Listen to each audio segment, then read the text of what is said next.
គុណបងសួស្តីខ្ញុំឈ្មោះហមកសលគឺជាគ្រូពង្រៀលនៃពួកជំនុំរួមគ្រួសារកម្ពុជាហើយខ្ញុំបានបម្រើព្រះអង្គនៅទីនេះ10ឆ្នាំហើយឱកាសឆ្នាំថ្មីនេះយើងឃើញថាពួកជំនុំយើងមានការរីកចម្រើនច្រើនជាពិសេសព្រះបានរៀបចំនៅប្រទានពរឆ្លើយតបការអធិដ្ឋានយើងដែលយើងអាចមានព្រះវិហារមានកន្លែងសមរម្យមួយដែលយើងអាចជួបជុំគ្នាយើងមានសម្ភារៈដែលអាចជំនួយដល់ការថ្វាយបង្គំបានយ៉ាងល្អទាំងឧបករណ៍ភ្លេងទាំងសម្ភារៈប្រើប្រាស់ផ្សេងៗនៅក្នុងព្រះវិហារហើយនឹងឱកាសឆ្នាំថ្មីដែលព្រះអង្គប្រទានពរឲ្យយើងអាចបម្រើសហគមន៍បានជាពិសេសមានកូនក្មេងជាច្រើននៅជុំវិញនេះមកចូលរៀនវគ្គភាសាអង់គ្លេសថ្នាក់កុំព្យូទ័រហើយយើងចង់បើកបន្ថែមទៀតហើយអរគុណព្រះអង្គឱកាសឆ្នាំថ្មីនេះដែរដែលព្រះអង្គប្រទានពរឲ្យមានយុវជនជាច្រើនអ្នកដែរចាប់ដើមគាត់មកចូលរួមស្នាក់នៅទីនេះហើយគាត់ចាប់ដើមស្គាល់ព្រះអង្គគាត់ចាប់ដើមរៀនព្រះបន្ទូលព្រះអង្គហើយមានឱកាសទៅរៀននៅសាលាគ្រីស្ទបរិស័ទផ្សេងៗទៀតហើយពួកគាត់អរគុណព្រះអង្គមើលឃើញថាពួកគាត់មានការរីកចម្រើនច្រើនក្នុងរយៈពេលកន្លះឆ្នាំនេះផ្នែកព្រលឹងវិញ្ញាណវិញអរគុណព្រះនេះគឺជាចំនួនទី3នៃការអប់រំនិងចំកូនហើយអ្នកមុនឃើញថាគេចាប់ដើមមានគ្រួសារមានកូនហើយគេរឹងមាំគេបម្រើព្រះអង្គគេមានសេចក្តីសុខសាន្តនៅក្នុងក្រុមគ្រួសារហើយអ្នកចំនួនទី2គេចាប់ដើមមានការងារធ្វើគេអាចរឹងមាំគេអាចជួយដល់បងប្អូនផ្សេងទៀតហើយអ្នកចំនួនទី1ក៏គេជួយបងប្អូនចំនួនក្រោយទៀតដែរ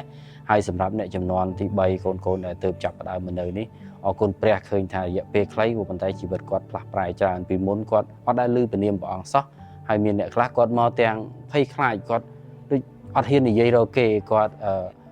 និយាយហ៊ានមើលមុខគេហើយគាត់អានភាសាខ្មែរបានយឺតហើយភាសាអង់គ្លេសអីគាត់បានតិចក៏ប៉ុន្តែរយៈពេលកន្លះឆ្នាំនេះ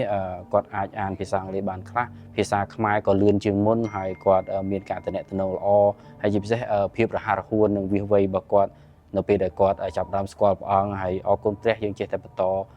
បង្វឹកបង្វើនិងបណ្ដុះបណ្ដាលគាត់ថែមទៀតតាមបរិយាព្រះអង្គជាពិសេសយើងចង់ឲ្យគាត់រីកចម្រើនខាងចំណេះជំនាញខាងក្រៅហើយគាត់ស្គាល់ព្រះអង្គកាន់តែច្បាស់ដែរពេលដែលយើងចាប់ដើមធ្វើការជាមួយគាត់បញ្ហាជាច្រើនឧបសគ្គជាច្រើននឹងកើតមានឡើងជាមួយយុវជនពេលខ្លះគាត់ខ្វះការស្ដាប់បង្គាប់ពេលខ្លះគាត់អាចនឹងមិនស្មោះត្រង់ក៏ប៉ុន្តែអ្វីៗទាំងអស់យើងអត់គិតថាយើងមិនអាចកែប្រែគាត់បានយើងព្យាយាមដោយយកព្រះបន្ទូលព្រះអង្គនិងសេចក្តីស្រឡាញ់ព្រះអង្គដើម្បីនិយាយជាមួយគាត់ហើយឲ្យគាត់ផ្លាស់ប្រែយើងឃើញការងារនេះបានរីកចម្រើនជាច្រើន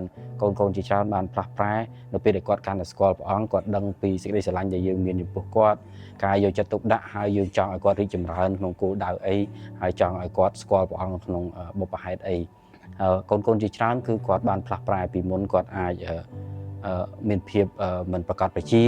ហើយគាត់មិនមានភាពរហ័សរហួនឬក៏យើងនិយាយចំក៏អត់មានចក្ខុវិស័យឬក៏និមិត្តអីសម្រាប់ខ្លួនគាត់ទេប៉ុន្តែក្រោយពេលដែលគាត់នៅជាមួយយើងគាត់ដឹងថាពីនេះទៅមុខគាត់ត្រូវវឹកវើត្រូវខំរៀនអីដើម្បីចំណេះជំនាញនិងសមត្ថភាពគាត់ហើយគាត់ត្រូវធ្វើយ៉ាងម៉េចដើម្បីឲ្យក្លាយទៅជាមនុស្សដែលមានតម្លៃនៅក្នុងសង្គមគាត់អាចជួយបរិញ្ញាបងប្អូនតគាត់អាចនិយាយជាមួយអ្នកដទៃដោយរស់រាយរាក់ទាក់ចារាវដោយភាពញញឹម